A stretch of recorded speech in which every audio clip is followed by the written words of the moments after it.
क्रिस्त में प्रिय भाई और बहनों, आज के सुसमाचार में हम देखते हैं कि प्रभु पानी को दाखरस में बदल देते हैं और संत यूहन्ना इसे चमत्कार नहीं चिन्ह कहते हैं। चिन्ह से संत यूहन्ना का यही मतलब है कि ये एक दूसरी बात को सूचित करता है। ये सही है कि प्रभु ने ये कार्य मादा मरियम की प्रार्थना से, उनके आग्रह से किया था, लेकिन उसके पीछे भी प्रभु का एक मकसद था। मकसद ये था कि प्रभु ये बताना चाहते थे कि जैसे वो पानी को दाखरस में बदल सकते हैं, वैसे वो दाखरस को अपने रक्त में भी बदल सकते हैं। प्रभु ने जब परम प्रसाद की स्थापना की, ये कहकर कि ये मेरा शरीर है और ये मेरा रक्त है, प्रभु ने ये हमें दिखा दिया कि वो जो खुद ईश्वर का बेटा है, इस रोटी के रूप में, एक छोटी सी रोटी के रूप में हमारे बीच में रोटी और दाखरस के रूप में उपस्थित हो सकते हैं। उसके लिए ये एक पहला चिन्ह था।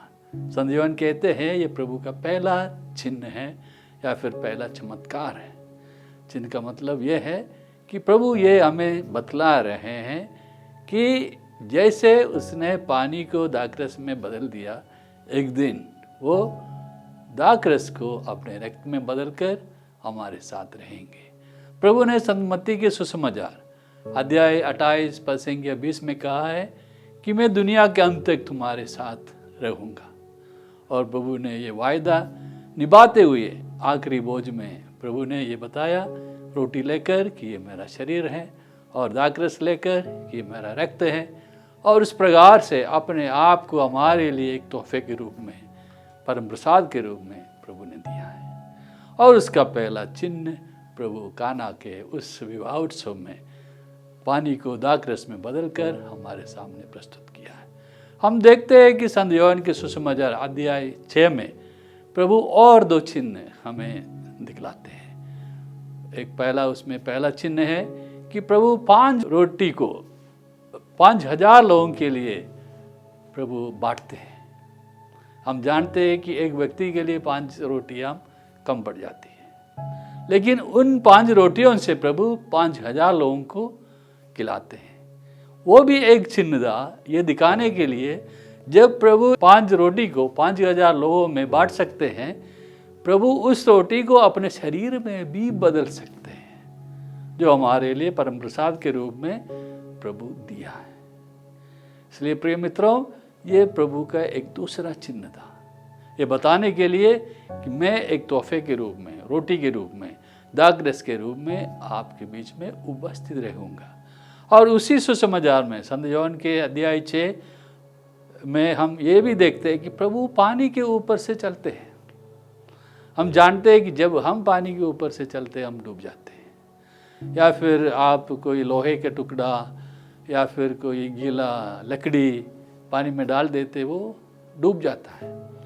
लेकिन यदि हम उस लोहे को या फिर उस कच्चे लकड़ी को अगर हम उसका आकार, शेप बदल देते हैं, वो नहीं डूबता। जैसे अगर आप लोहे से जहाज का एक उसको आकार देगा तो जहाज नहीं डूबता है, और लकड़ी से अगर आप एक नाव का या फिर जहाज का शेप देगा तो फिर वो नहीं डूबता। प्रभु पानी के ऊपर से चलकर ये हमें बताना चाहते हैं कि वे भी अपने शरीर का आकार को बदल सकते हैं। जो शरीर उनका है वो रोटी और दाखरस के रूप में वो उपस्थित हो सकते हैं। और आखिरी भोज में प्रभु ने वही कर दिखाया। तो आज के सुसमाचार में वही चिन्ह प्रभु हमारे सामने रखते हैं कि प्रभु अपने आप को एक तोहफे के रूप में हमें देना चाहते हैं। हम जीवन में अक्सर पवित्र बलिदान के द्वारा या फिर दूसरी प्रार्थनाओं के द्वारा बहुत सारी चीज़ों के लिए प्रार्थना करते रहते हैं।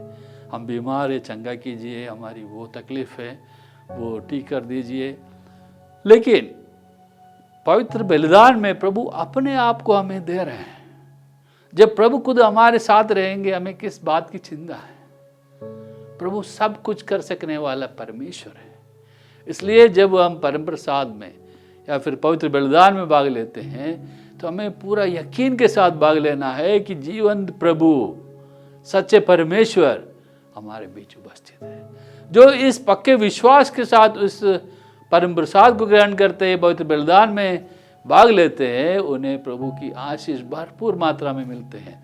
तो ना केवल हमें चंगाई मिलती है, ना केवल हमें विभिन्न वरदान मिलते हैं, अनुग्रह मिलते हैं, बल्कि खुद प्रभु यीशु हमें मिल जाते। तोहफा, एक जीवन तोहफा हमें मिल जाता है। और जब वो तोहफा हमारे साथ है, प्रभु हमारे साथ है, तो सब कुछ हो सकता है। इसलिए मित्रों, हम ना केवल छोटी छोटी बातों के लिए इच्छा रखें या ललयायत रहे, बल्कि प्रभु को पाने के लिए ललयायत रहे और परम प्रसाद में, पवित्र बलिदान में इस विश्वास के साथ शामिल रहें कि प्रभु हमारे हृदय में आएंगे, हमारे जीवन में आएंगे, फिर सब कुछ प्रभु संभालेंगे। प्रभु ही हमारा संचालन करेंगे। प्रभु की इच्छा के अनुसार हम साथ देंगे, चलेंगे, तो हमारे जीवन में बड़े बड़े चमत्कार, बड़ी बड़ी अच्छी चीज़ें, अच्छी अच्छी बातें घटित हो जाएंगी। यस, यदि हम इस यकीन के साथ आगे बढ़ते हैं, इस प्रकार पक्के विश्वास के साथ आगे बढ़ते हैं, तो हमारे क्रिस्तीय जीवन आनंद और खुशी से भरा रहता है। तकलीफ तक और मुसीबत और चुनौतियाँ होती रहती हैं, लेकिन उन सब से उभरने, उन सब का सामना करने, उन सब में जीत हासिल करने के लिए प्रभु हमारा साथ अनवरत रहते हैं। प्रभु हमें छोड़ते नहीं है। बस इतना है कि हम प्रभु को ना छोड़ें, प्रभु से दूर ना भटके। और इसलिए परम प्रसाद में शामिल होते हुए, पवित्र बलिदान में शामिल होते हुए, पूरे विश्वास के साथ हम प्रभु की उपस्थिति पर विश्वास करें, यकीन करें और प्रभु को खुद तोहफे के रूप में अपने जीवन में प्राप्त करें। इस वरदान के लिए आज के इस पवित्र बलिदान में हम विशेष रूप से प्रार्थना करेंगे। पिता, पुत्र और पवित्र आत्मा के नाम पर।